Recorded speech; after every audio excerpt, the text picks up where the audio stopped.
Hi everybody, it's Mr. DeJonge again, and as promised after our last story, it's time for Mike Mulligan and the steam shovel, tonight's bedtime story. Mike Mulligan and his steam shovel is a very old book, just like the last book we read, and it was written and the pictures were drawn by Virginia Lee Burton. And this book is dedicated to Mike, who I bet is one of the characters in our story. Let's begin. Mike Mulligan had a steam shovel, a beautiful red steam shovel. Her name was Mary Ann. Mike Mulligan was very proud of Mary Ann. He always said that she could dig as much in a day as 100 men could dig in a week, but he had never been quite sure that that was really true. Mike Mulligan and Mary Ann had been digging together for years and years. Mike Mulligan took such good care of Mary Ann, she never grew old. It was Mike Mulligan and Mary Ann and some others who dug the great canals for the big boats to sail through. And it was Mike Mulligan and Mary Ann and some others who cut through the high mountains so that trains could get through.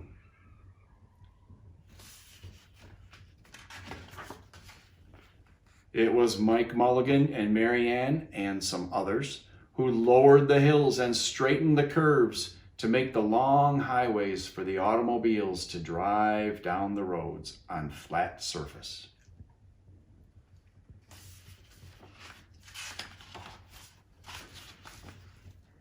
It was Mike Mulligan and Mary Ann and some others who smoothed out the ground and filled in the holes to make the landing fields for the airplanes.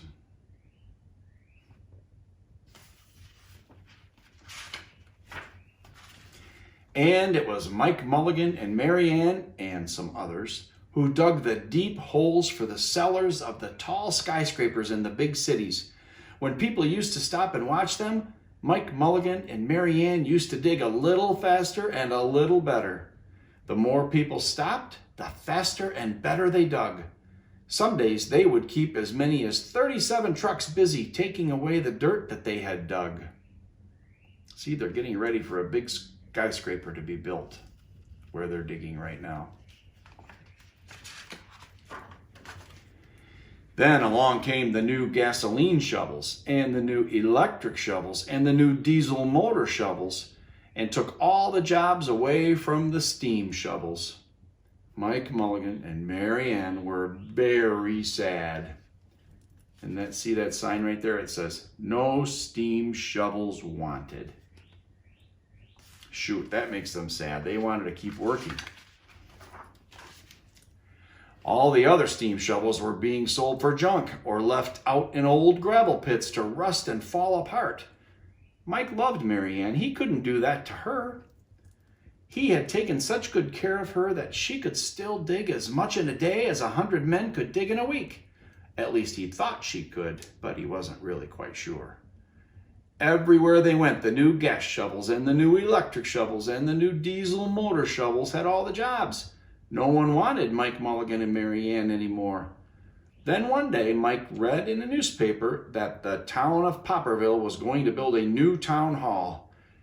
"We are going to dig the cellar of that town hall," said Mike to Mary Ann, and off they started.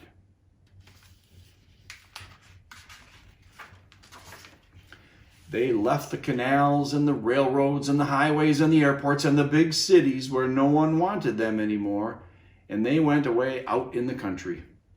They crawled along slowly up the hills and slowly down the hills till they came to the little town of Popperville. We'll see if he gets this job. When they got there, they found that the selectmen were just deciding who could dig the cellar for the new town hall. Mike Mulligan spoke to Henry B. Swap, one of the selectmen. "I heard," he said, "that you are going to build a new town hall. Mary Ann and I will dig that cellar for you in just one day." "What?" said Henry B. Swap. "Dig a cellar in a day? It would take 100 men at least a week to dig the cellar for our new town hall. Sure, said Mike, but Mary Ann can dig as much in a day as 100 men can dig in a week. Though he had never been quite sure that this was true. Then he added, if we can't do it, you won't have to pay us for the job. Now, Henry B. Swap thought that this would be an easy way to get part of the cellar dug for nothing. So he smiled in a rather mean way and gave the job of digging the cellar of the new town hall to Mike Mulligan and Mary Ann. I wonder if they'll be able to do this. They started in early the next morning, just as the sun was coming up. See it right there? Soon the little boy came along. Do you think you will finish by sundown? He said to Mike. Sure, said Mike, if you stay and watch us. We always work faster and better when someone is watching us. So the little boy stayed to watch. Then Mrs. McGillicuddy, Henry B. Swap, and the town constable came over to see what was happening, and they stayed to watch. Mike Mulligan and Mary Ann dug a little faster and a little better.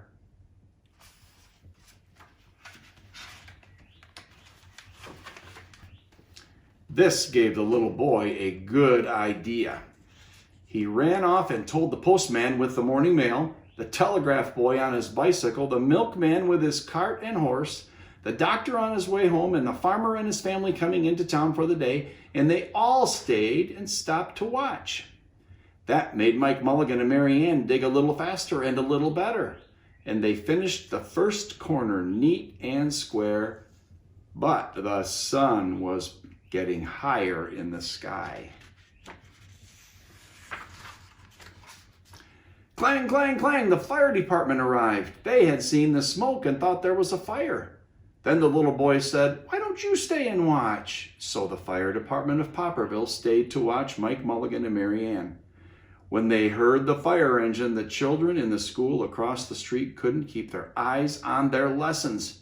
The teacher called a long recess and the whole school came out to watch. That made Mike Mulligan and Mary Ann dig still faster and still better. They finished the second corner neat and square, but the sun was right up in the top of the sky. See it up there? That means it's about noon, about lunchtime.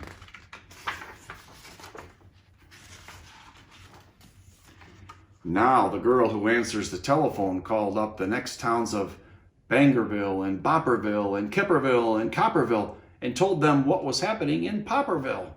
All the people came over to see if Mike Mulligan and his steam shovel could dig the cellar in just one day. The more people came, the faster Mike Mulligan and Mary Ann dug. But they would have to hurry. They were only halfway through and the sun was beginning to go down. They finished the third corner neat and square.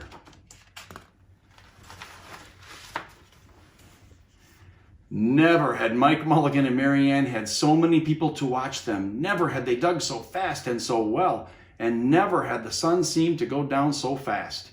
Hurry, Mike Mulligan! Hurry, hurry, shouted the little boy. There's not much more time. Dirt was flying everywhere, and the smoke and steam were so thick that the people could hardly see anything. But they could listen. Bing, bang, crash, slam, louder and louder, faster and faster. Mike Mulligan and the steam Mary Ann dug the hole. Then suddenly, it was quiet. Slowly the dirt settled down, the smoke and steam cleared away, and there was the cellar, all finished. 4 corners neat and square, 4 walls straight down, and Mike Mulligan and Mary Ann at the bottom, and the sun was just going down behind the hill. Hooray, shouted the people. Hooray for Mike Mulligan and his steam shovel. They have dug the cellar in just one day. Suddenly the little boy said, hey, how are they going to get out? That's right, said Mrs. McGillicuddy to Henry B. Swap. How is he going to get his steam shovel out? Henry B. Swap didn't answer, but he smiled again in a rather mean way. Then everybody said, how are they going to get out? Hey, Mike Mulligan, how are you going to get your steam shovel out? Mike Mulligan looked around at the 4 square walls and the 4 square corners, and he said, "We've dug so fast and we've dug so well that we've quite forgotten to leave a way out." Nothing like this had ever happened to Mike Mulligan and Mary Ann before, and they didn't know what to do. Nothing like this had ever happened before in Popperville. Everybody started talking at once, and everybody had a different idea, and everybody thought that his idea was the best idea. They talked and they talked and they argued and they fought till they were all worn out. And still no one knew how to get Mike Mulligan and Mary Ann out of the cellar they had dug. Then Henry B. Swap said, "This job isn't finished because Mary Ann isn't out of the cellar, so Mike Mulligan will not get paid." And he smiled a third time in a rather mean way. Now the little boy, who had been keeping very quiet, had another great idea. He said, "Why couldn't we leave Mary Ann in the cellar and build the new town hall above her? Let her be the furnace for the new town hall and let Mike Mulligan be the custodian. Then you wouldn't have to buy a new furnace, and we could pay Mike Mulligan for digging the cellar in just one day." "Why not?" said Henry B. Swap, and smiled in a way that was not quite so mean this time. "Why not?" said Mrs. McGillicuddy. "Why not?" said the town constable. "Why not?" said all the people. So they found a ladder and climbed down into the cellar to ask Mike Mulligan and Mary Ann. "Why not?" said Mike Mulligan. So it was decided, and everybody was happy. They built the new town hall right over Mike Mulligan and Mary Ann. It was finished before winter. Every day the little boy goes over to see Mike Mulligan and Mary Ann, and Mrs. McGillicuddy takes him nice, hot apple pies. As for Henry B. Swap, he spends most of his time in the cellar of the new town hall, listening to the stories that Mike Mulligan has to tell, and smiling in a way that isn't mean at all. Now, when you go to Popperville, be sure to go down in the cellar of the new town hall. There they'll be, Mike Mulligan and Mary Ann, Mike in his rocking chair smoking his pipe, and Mary Ann beside him, warming up the meetings for the new town hall. The end. It's a great story, isn't it? I really like it. Well, that's the story of this evening, and I wanted to tell you the story that I'll be reading next time. It's not quite as long as that one. Make Way for Ducklings by Robert McCloskey, another Caldecott Award book. It means it won pictures for the best pictures for the stories for the year, and that'll be our story the next time. Until then, you have a great night, have a great spring break, and we are looking forward to reading to you again very soon. Good night, everybody.